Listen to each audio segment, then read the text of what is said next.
Joining us today is Darren Hazelwood. We're going to be talking about the Dotted Lake soil sample results. So Darren, thank you for joining us. First of all, having had those results come in now, how are you and the team feeling about them? Mark, we're delighted. Okay. When you look at the region and these numbers, the quantum, the quantity, it speaks volumes. Okay, right, okay. And you've put these into a whole presentation effectively, so you can sort of tell the market really exactly what you found effectively and what it means. So, I mean, do you want to sort of start going through that? I know you've got your presentation. We can bring that on right now. Yeah, please do. Look, I'd encourage people to watch this all the way through because it's going to join all of the dots. Okay. So yeah, please bring it up, Mark. Yeah, it's on. So take it away, Darren. Tell us what you found over there then. Yeah, by all means. Look, what I'm going to do first of all is bring you into the area. Okay. You need to understand what's unique about this location. So Dotted Lake sits at the heart of this mining district in Northern Ontario. Okay, it's about 4 hours via the North Canadian Highway to Thunder Bay to the west, about 8 to 10 hours east on the same road to Toronto. The project itself sits on the Hemlo to Manitouage Road, approximately 12 kilometres north of the North Canadian Highway, and it's serviced by multiple logging roads plus trails, Panther ourselves, that we've installed and built on the project. To the south, you've got Hemlo, 23 million ounces and ongoing. To the west, Generation Mining, soon to be Marathon Mine. North, the historic Glencore-owned Gecko VMS mine. And east, you've got the newly discovered Tyco 1 project. Dotted is located at the heart of these mines and discoveries, going a long way to explain Dotted Lake's uniqueness. It's got the potential to become iconic in mining folklore in Canada. Okay. You've got 3 distinct but separate systems that collide all on the north shore of Dotted Lake, an area of interest but largely unknown due to deep overburden and limited outcropping. It contains orogenic gold, it contains VMS, and an ultramafic intrusive, all within approximately 6 to 3 kilometre radius, or for us UK's people, 4 miles by about 2 miles. Mm-hmm.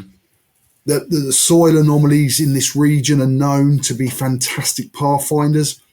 The Tyco project proves that.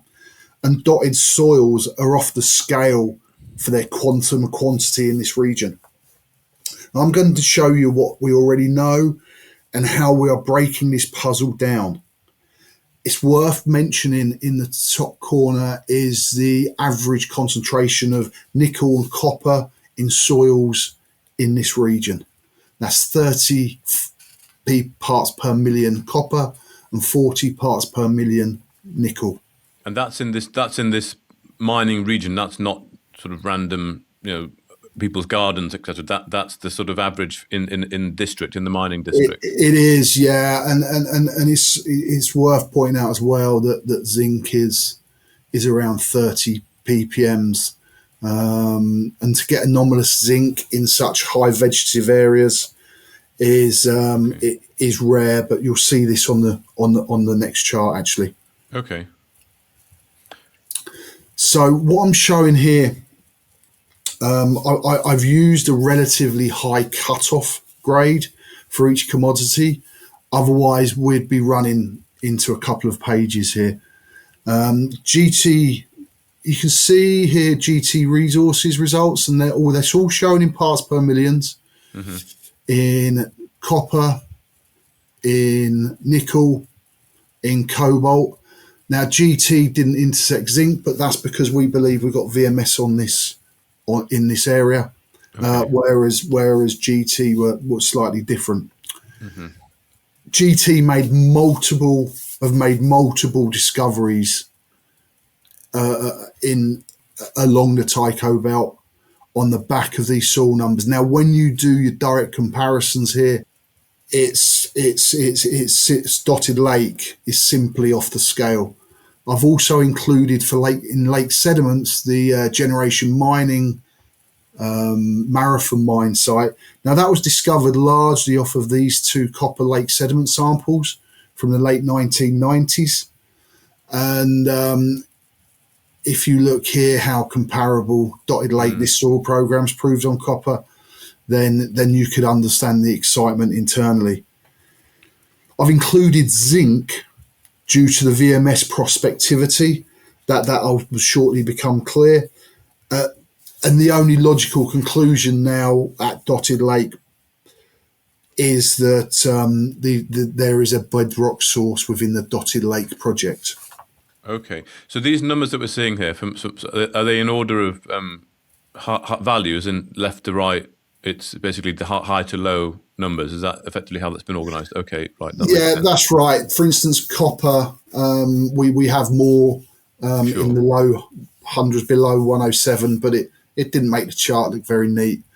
Okay. The nickel cut-offs, if we use the regional cut-off levels, then like I say, it'd just be pages of them.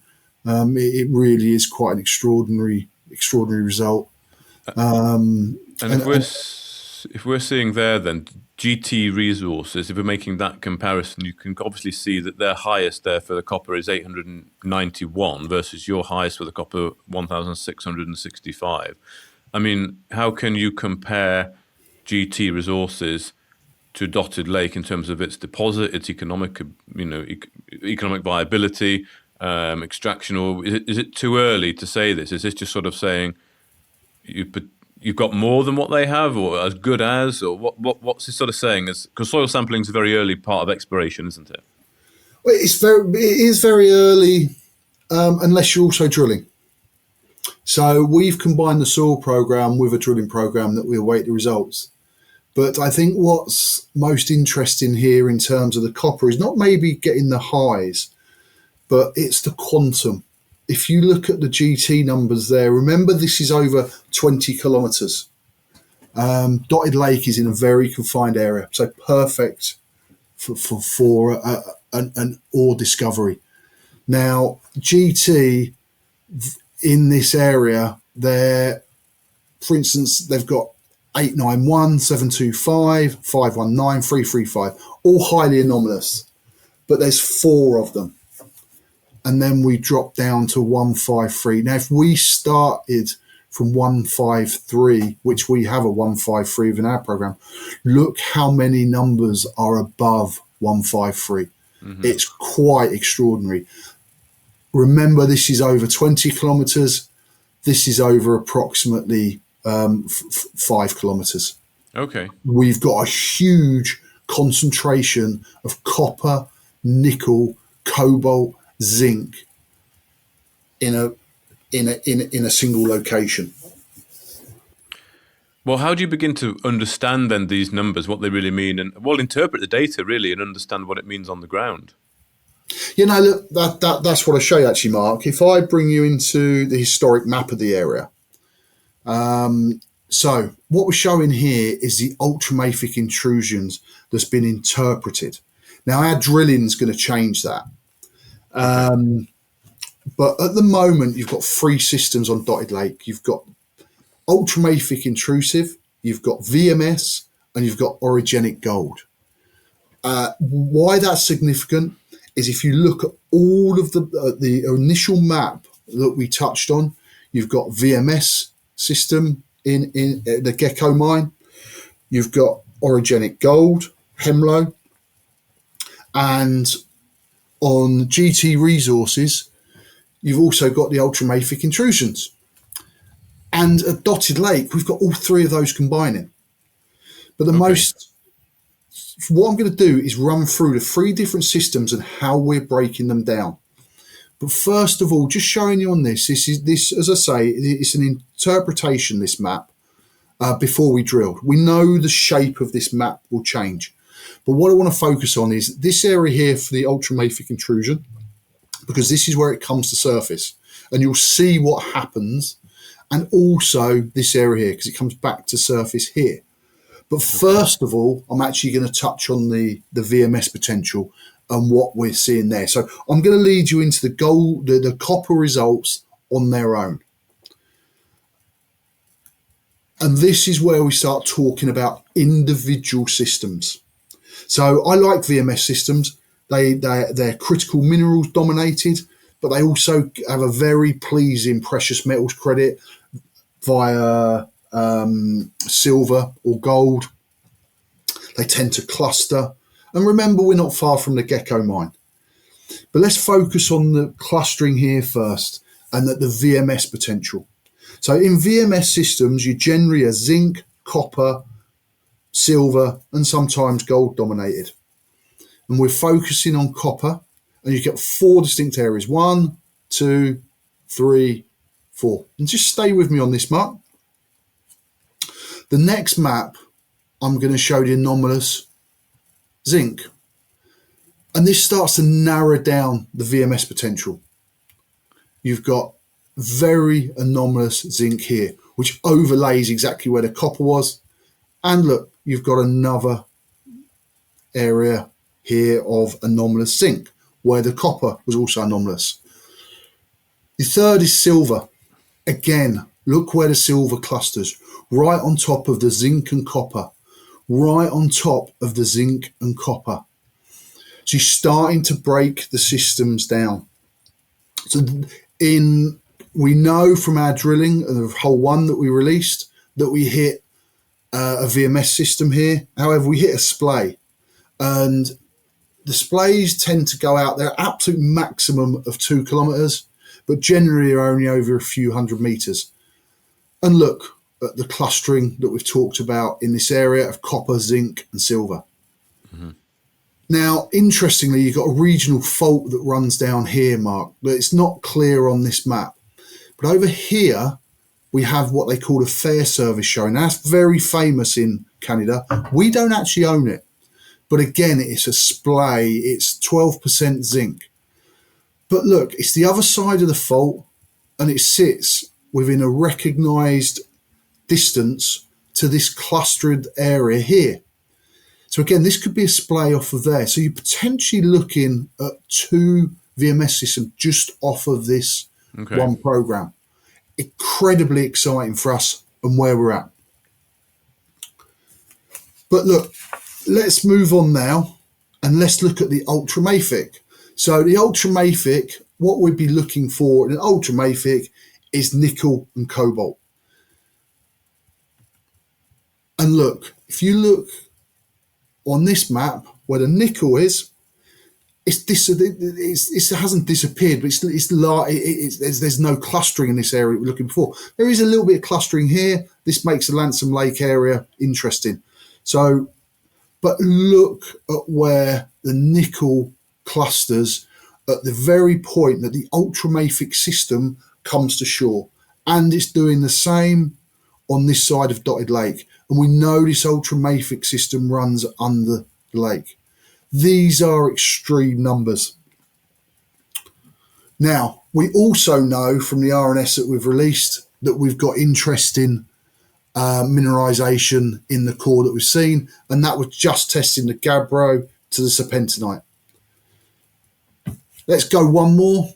Now, this is cobalt. Again, cobalt is something you'd expect to see in an ultramafic system. And look at the clustering once again where this system comes to shore. Not so much there. I mean, we've got little bits in other areas, but nothing like this clustering. Again, if we find mineralisation in the serpentinite, this entire system comes into play on a regional level. If we go one more, we're now moving into the gold. Now, the gold is a separate, the orogenic gold is a separate thing altogether. What we're going to do is combine all of our historic data and hopefully have that information out then.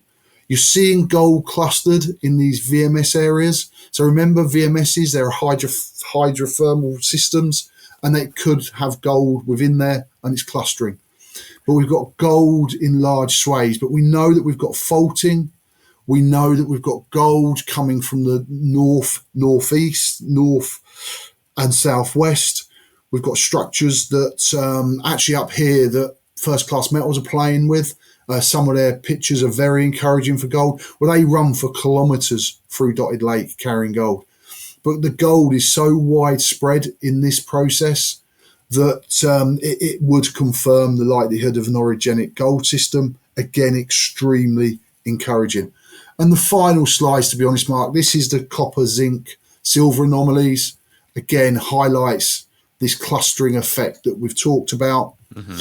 Nickel, cobalt, nickel, cobalt, and actually chrome is included in here. But look at what happens when this ultramafic system comes onto land. And it runs along this north shore, and you've got further clustering just here. Mm-hmm. And it again, it's elevated in this region. And actually, it makes this Lansom Lake South area where interesting again, but that's further work. Here we've got the precious metals, gold, platinum, palladium, and you can see they're pretty widespread. We've actually got some interesting numbers here, but that would correlate with the gold we've talked about, and at this point, but platinum, palladium are again interesting within a ultramafic system. You'd expect to see them in there, and that would align with what GT Resources have seen. And finally, you've got everything together, and it looks a mess, which is great because that's telling you there is a large quantities of mineralization, and these, you don't get these types of numbers and this type of widespread occurrences in any normal system. And that's part of that's a large reason why this is now, frankly, Mark, it's moved on. Okay. The only logical conclusion is a bedrock source, and our results and visual interpretations of the core from our autumn drill campaign would match that conclusion, and we eagerly await those results. So you're effectively saying, I've got this right, so that area around the Lampson Lake is a potential VMS, so it's looking like one, and then the area just right of Dotted Lake, effectively, there is your other potential VMS. And then when it comes to the ultramafic, they're known for their nickel and their cobalt, which you found as you show in clusters, and they were to the sort of right of the screen there. So that's effectively what you're saying, basically. And so the evidence is backing up the facts, effectively, of how you find these deposits. Okay. Absolutely. The orogenic gold, just very quickly, how does that fit into it? Is that a different system in itself? Or? Yes. Yeah. And that's why we're reviewing all the historic data as well now. Okay. Because we think that once we've combined that, and we'll release it to market, but we think that will start to show distinct trend on the orogenic gold. But until we've we've run that data and injected that data in, we can't say for certain. But But our initial findings would point to that. Okay, right. So what does this mean effectively for the company then? I mean, do you have to go and find more evidence of VMS systems and ultramafics? So the first steps are getting the drill results.